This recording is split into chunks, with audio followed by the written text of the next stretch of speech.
السلام علیکم ناظرین، میرے چینل کو سبسکرائب کریں۔ اگر آپ کو ویڈیو اچھی لگے تو اس کو لائک ضرور کریں، شکریہ۔ ہم تینوں بہت خوش تھیں کہ اصغر بھائی ہم کو گھمانے لے جا رہے تھے۔ اصغر بھائی نے کہا میں تم کو کراچی بھی لے کر جاؤں گا، مگر ہم اس بات سے بے خبر تھیں کہ ہماری تو قیمت لگ چکی ہے۔ میرا نام آسیہ ہے اور میرے ساتھ نازیہ اور شازیہ دو بہنیں تھیں۔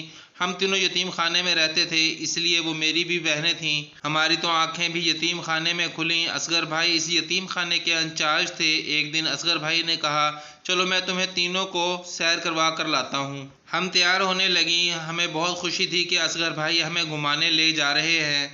اصغر بھائی کی شخصیت ایسی تھی کہ ہم آنکھیں بند کر کے اس پر یقین کرتی تھیں۔ وہ نہایت نیک دل، نماز و دین کے پابند تھے۔ وہ بہت رحم دل تھے اور ہمیشہ ہم سب سے پیار سے پیش آتے تھے۔ ہم اصغر بھائی کے ساتھ سفر پر روانہ ہو گئے۔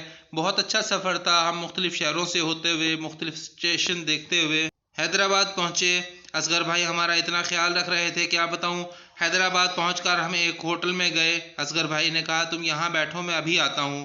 انہیں بار بار کسی اقبال نامی آدمی کا فون آ رہا تھا، شاید وہ انہی کے پاس گئے تھے، کیونکہ انہوں نے ہماری رہائش کا انتظام کیا تھا۔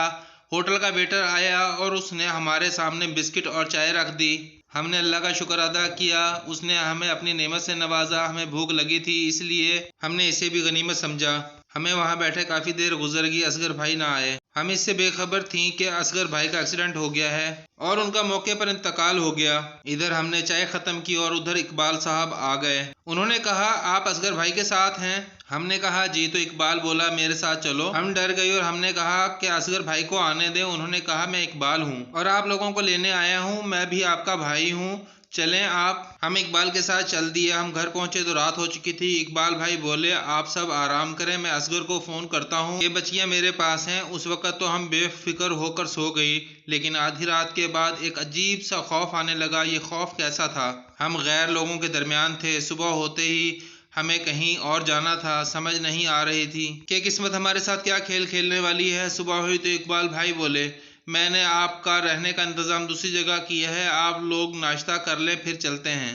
ہم نے ناشتہ کیا اور ساتھ ہی چل پڑی۔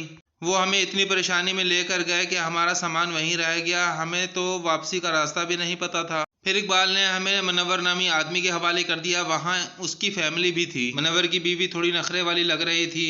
رات ہو گئی اور ہمیں کھانا دے کر کہا گیا کھانا کھا کر سو جاؤ۔ مجھے بے چینی ہو رہی تھی، میں کمرے میں ٹہلنے لگی تو کسی کی بات کرنے کی آواز آئی۔ میں نے غور سے سننا شروع کیا۔ جو پہلے الفاظ میرے کان میں پڑے، منور کی بیوی بولی اقبال مر گیا ہے اور پولیس اقبال اور اصغر کے قاتلوں کو ڈھونڈ رہی ہے۔ یہ سننا تھا کہ میرے پیروں تلے سے زمین نکل گئی۔ یا اللہ، اصغر بھائی اور اقبال بھائی، اللہ تو ہی ہماری حفاظت فرما۔ صبح ہوئی تو منور اور اس کی بیوی ہمیں لے کر ایک جنگل میں پہنچے۔ وہاں ایک گھر تھا، ہمیں اس میں بند کر دیا۔ ہمیں خوف آ رہا تھا، یہ ماجرا کیا ہے؟ ہم تو سیر و تفریح کے لیے آئے تھے اور ہمارے ساتھ کیا ہو گیا؟ ہم نے بھاگنے کی کوشش کی، نازیہ بھاگنے میں کامیاب ہوگی، منور اس کا پیچھا کرنے لگا۔ اس کی بیوی نے ہمیں پکڑ لیا۔ منور تھوڑی دیر بعد واپس آیا اور بولا کہ لڑکی کو کار والا مار گیا اور وہ مر گئی ہے، ان کو قابو میں کرو، میں ان کے بارے میں بات کرتا ہوں۔ یہ کہہ کر وہ چلا گیا۔ اس کی کوئی خیر خبر نہیں ملی۔ ہمیں اس کی بیوی کے پاس تقریباً 10 دن ہو گئے تھے۔ منور کا کوئی اتا پتہ نہیں تھا، پر منور کی بیوی کے پاس ایک کم عمر لڑکا تھا۔ ہم سمجھتے تھے کہ یہ اس کا بیٹا ہے، مگر وہ کوئی اور تھا۔ نازیہ کا ایکسیڈنٹ ضرور ہوا تھا، پر وہ بچ گئی تھی اور پولیس نے اسے ہاسپٹل میں ایڈمٹ کروایا اور اس کا بیان لینے کی کوشش کرنے لگے۔ ادھر منور کی بیوی نے ہمیں کسی اور کے ہاتھوں بیچ دیا۔ ہماری قیمت لگ چکی تھی، وہ ہمیں ایک نئی جگہ لے گئے۔ ہم بہت زیادہ خوفزدہ ہو چکی تھیں، یہاں کافی سارے لوگ تھے۔ انہوں نے زبردستی ہمیں اسکرٹس پہنائے اور ہماری تصویریں آگے بھیج دی۔ ہم نے انکار کرنے کی کوشش کی تو ہمیں ڈرایا دھمکایا گیا۔ ہم بہت مجبور ہو چکی تھیں۔ وہ لوگ ہم پر گندی نظریں جمائے ہوئے تھے۔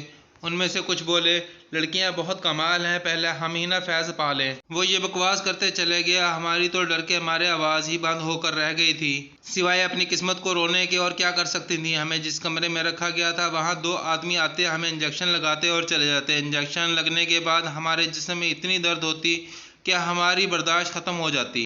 یہاں ہمیں لائے ہوئے 6 دن ہو چکے تھے کہ اچانک پولیس نے چھاپا مارا اور ہمیں بازیاب کروایا اور اپنے ساتھ لے گئے۔ ہم غنودگی کی حالت میں تھے، ہماری زیادہ عمریں نہیں تھیں۔